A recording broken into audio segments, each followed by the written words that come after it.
Bom dia, queridos irmãos, nesse domingo, dia 31 de maio, festa da Santíssima Trindade, festa da nossa amizade e da nossa comunhão. Queridos irmãos e irmãs, bom dia! Hoje, nessa festa da Santíssima Trindade, meditaremos o Evangelho de São Mateus, capítulo 28, versículos de 16 a 20. Batizados em nome do Pai, do Filho e do Espírito Santo. Nesse mês de maio, meditamos longamente sobre João 17, e esta oração da unidade é a chave para entender a festa de hoje. Precisamos unificar as nossas experiências e intuições. Bem sabemos quem é Jesus na nossa vida. Sabemos que foi pelo seu sangue que fomos resgatados. Jesus nos colocou no colo do Pai. Nos ensinou a orar ao nosso Pai amado e querido. Por experiência direta, conhecemos o Espírito Santo e sua ação na nossa vida. Temos consciência clara dessas três pessoas, e a festa de hoje nos ensina que são um só Deus, que vivem um dentro do outro, que partilham a mesma essência. No nome dessa comunhão fomos batizados. O Senhor esteja convosco. Ele está no meio de nós. Proclamação do Evangelho de Jesus Cristo segundo Mateus. Glória a vós, Senhor. Naquele tempo, os 11 discípulos voltaram a Galileia, à montanha que Jesus lhes tinha indicado. Quando o viram, prostraram-se, mas alguns tiveram dúvida. Jesus se aproximou deles e disse: Foi-me dada toda a autoridade no céu e na terra.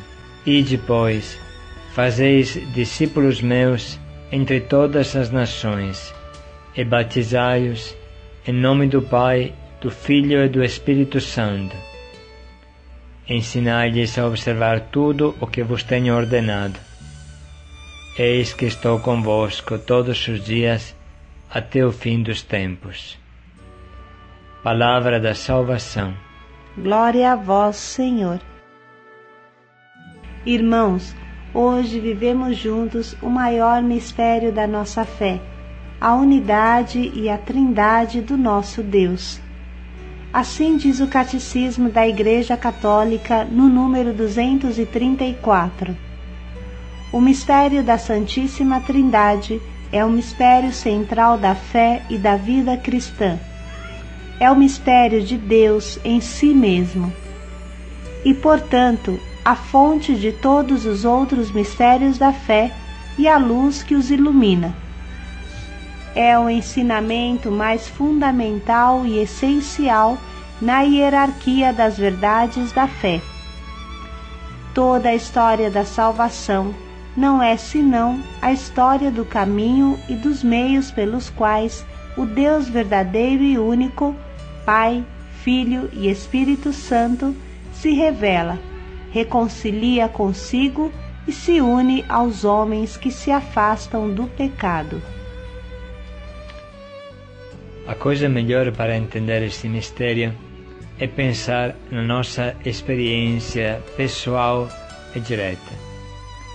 Todos nós, pelo menos uma vez na vida, nos sentimos lavados, perdoados, livres dos nossos pecados, que eram como um peso terrível que nos esmagava.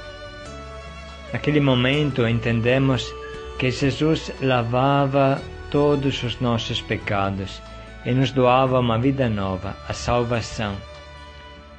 E a experiência do perdão se renova toda vez que confessamos. Esta experiência nos enche de alegria. Jesus nos faz renascer morrendo na cruz por nós.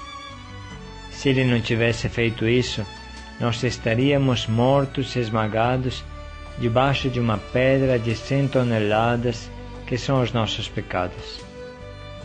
Portanto, irmãos, esta experiência da salvação, do perdão de Deus, da paz interior, ela explica concretamente, na prática, na vivência, quem é Jesus, o nosso irmão, o nosso Salvador. Depois, pensando em Deus Pai, logo nos vem a palavra que Jesus nos ensinou, Abba, Pai amado, Pai querido, Pai santo. E felizes aqueles que sentem a presença desse forte Pai Todo-Poderoso que nos protege, nos acompanha, providencia tudo o que precisamos para viver.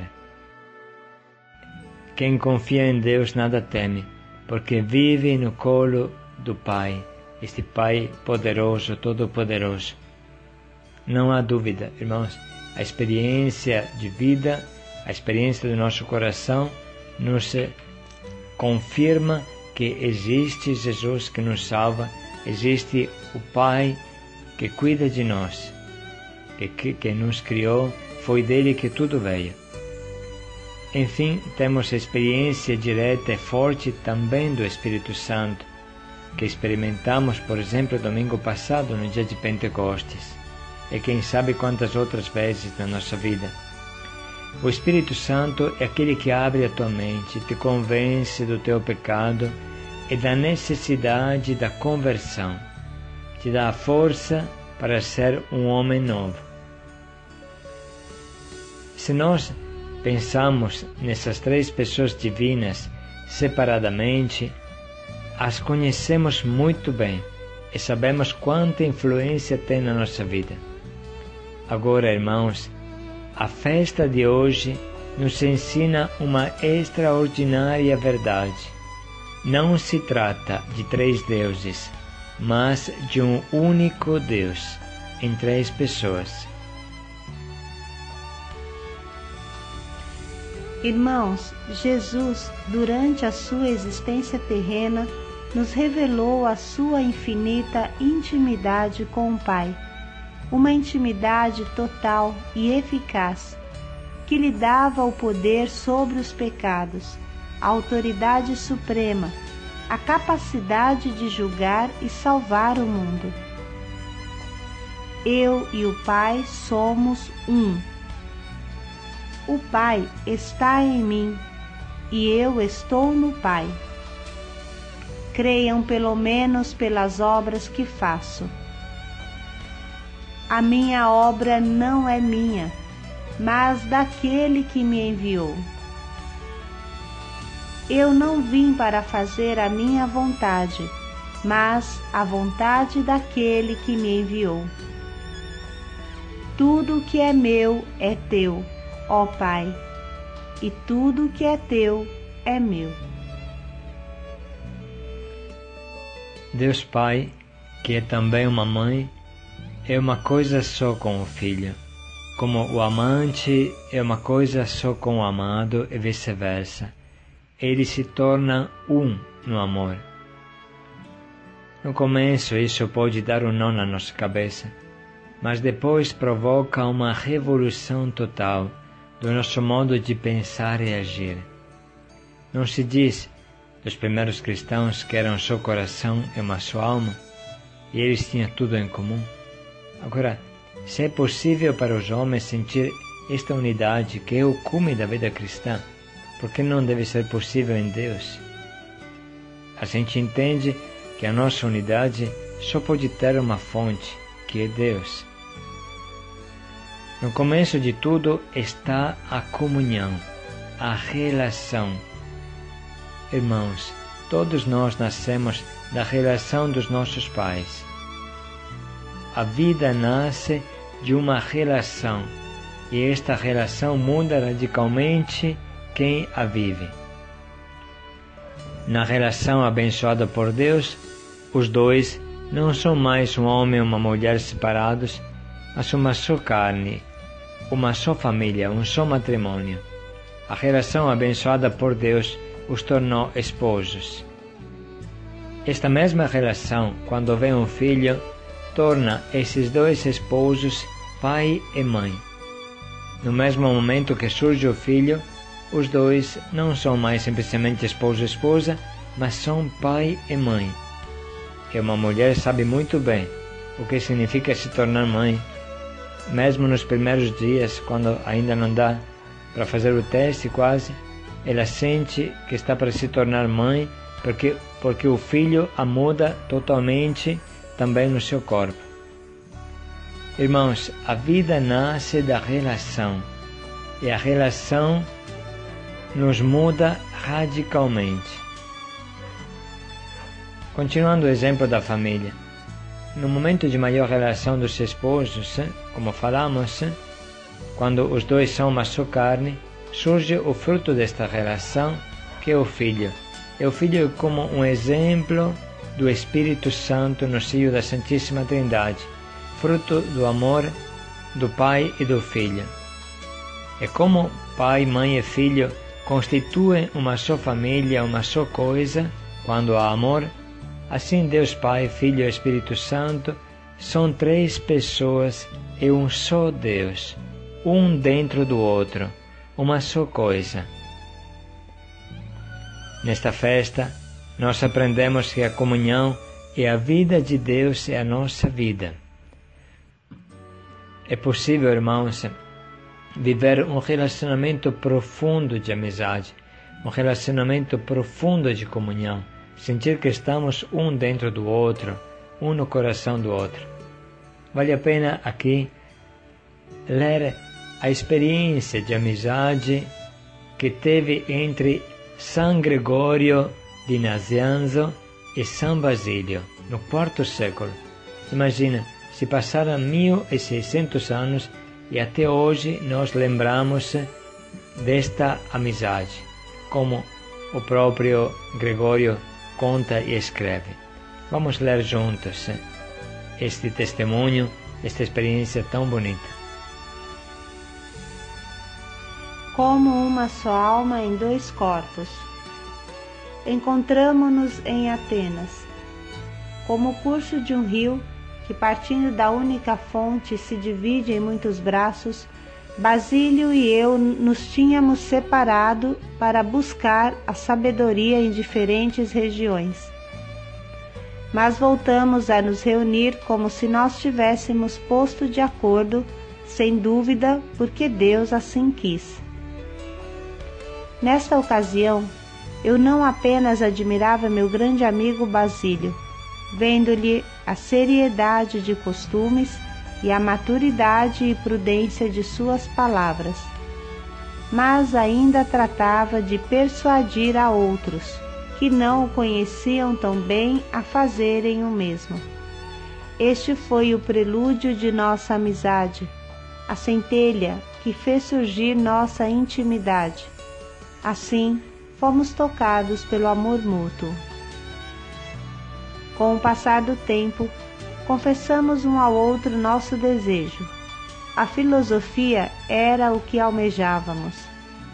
Desde então, éramos tudo um para o outro. Morávamos juntos, fazíamos as refeições à mesma mesa, estávamos sempre de acordo, aspirando aos mesmos ideais e cultivando cada dia mais estreita e firmemente nossa amizade. Movia-nos igual desejo de obter o que há de mais invejável, a ciência. No entanto, não tínhamos inveja, mas valorizávamos a imitação recíproca. Ambos lutávamos, não para ver quem tirava o primeiro lugar, mas para cedê-lo ao outro. Cada um considerava como própria a glória do outro. Parecia que tínhamos uma só alma em dois corpos.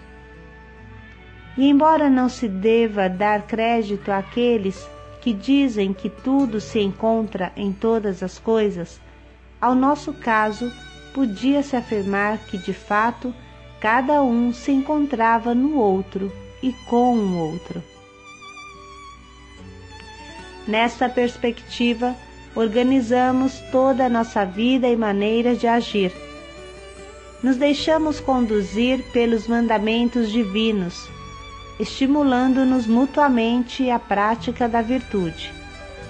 Assim como cada pessoa tem um sobrenome recebido de seus pais ou adquirido de si próprio, isto é, por causa da atividade ou orientação de sua vida, para nós a maior atividade e o maior nome era sermos realmente cristãos e, como tal, reconhecidos. Irmãos, que este testemunho simples e bonito desses dois santos da amizade profunda, ser uma só alma em dois corpos, viver um dentro do outro, no coração do outro, tendo estima recíproca, cedendo ao outro em primeiro lugar, que isso seja o modelo para nós, para viver a comunhão, a unidade da Santíssima Trindade neste dia de hoje. Paz e alegria a todos. Unidos no coração do nosso Deus Trindade, vivamos este dia. Paz e alegria a todos.